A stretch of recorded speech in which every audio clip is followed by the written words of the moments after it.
Saudara-saudari yang terkasih, jumpa lagi dalam Pelita Hati hari ini, Senin tanggal 17 Mei 2021, hari biasa dalam Pekan Paskah yang ke-7. Bersama saya Romo Thomas Suratno SC dari Paroki Cilandak, Jakarta Selatan, mendengar dan merenungkan Sabda Tuhan, yakni firman Tuhan yang tersurat dalam Injil Yohanes bab atau pasal 16 ayat 29 sampai dengan ayat 33.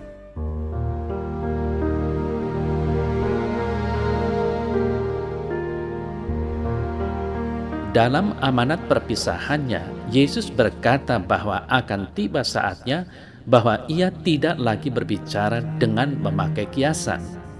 Maka para murid berkata kepada Yesus, "Lihat, sekarang engkau berkata-kata terus terang, dan engkau tidak memakai kiasan. Sekarang kami tahu bahwa engkau mengetahui segala sesuatu dan tidak perlu orang bertanya kepadamu. Karena itu kami percaya bahwa engkau datang dari Allah." Jawab Yesus kepada mereka, "Percayakah kamu sekarang? Lihat, saatnya datang, bahkan sudah datang, bahwa kamu dicerai-beraikan, masing-masing di tempatnya sendiri, dan kamu meninggalkan aku seorang diri. Namun aku tidak seorang diri, sebab Bapa menyertai aku. Semuanya itu kukatakan kepadamu, supaya kamu beroleh damai sejahtera dalam aku. Dalam dunia kamu menderita penganiayaan, tetapi kuatkanlah hatimu, aku telah mengalahkan dunia."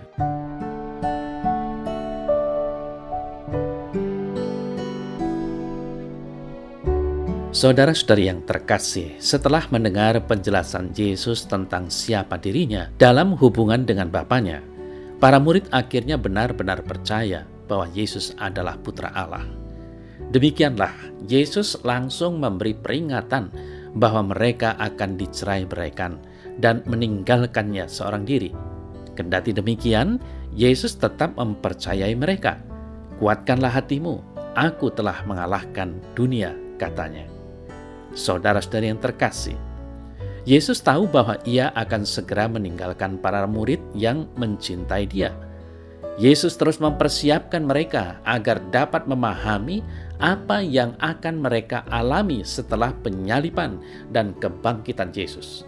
Ia telah mengatakan bahwa penggantinya akan segera datang, yaitu Roh Kudus, yang adalah penghibur yang lain.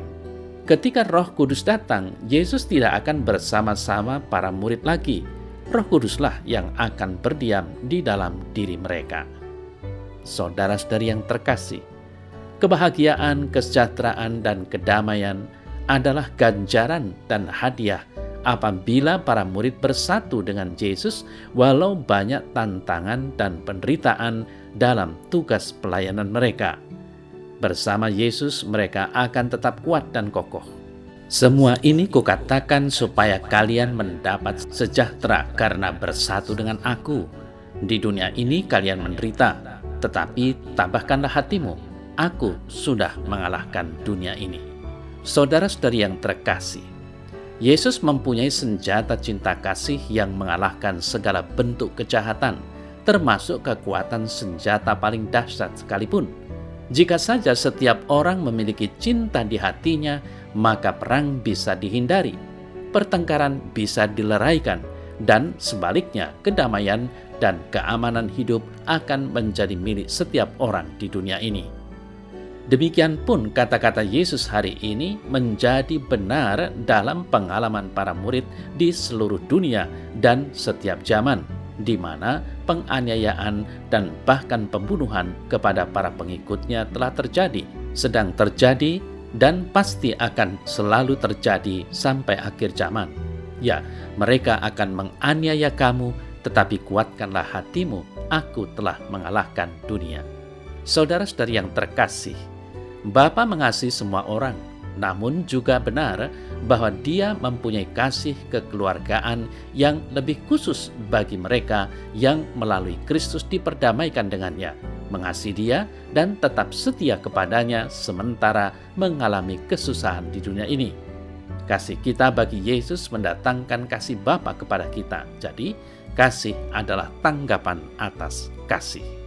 Saudara-saudara yang terkasih, lalu apa yang diharapkan Yesus dari murid-muridnya sebelum dia meninggalkan mereka sebenarnya.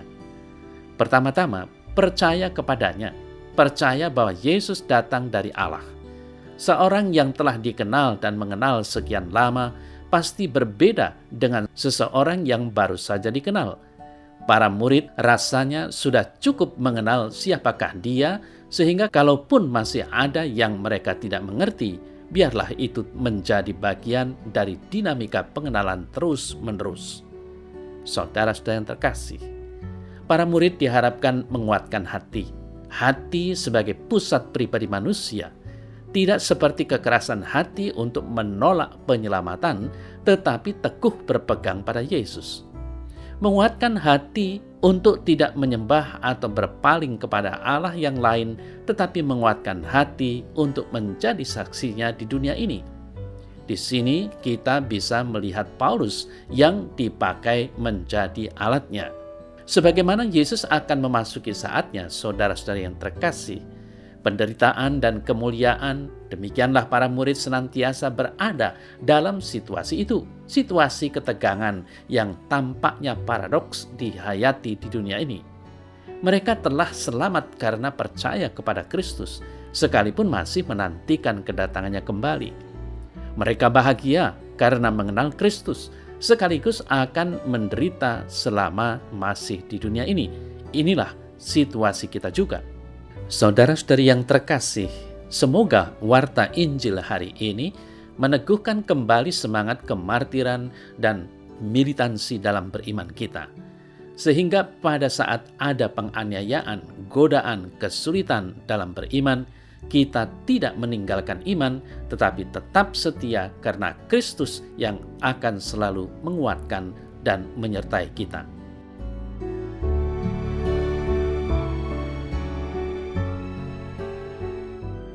Dalam nama Bapa dan Putra dan Roh Kudus. Amin. Ya Tuhan Allah, aku percaya kepadamu.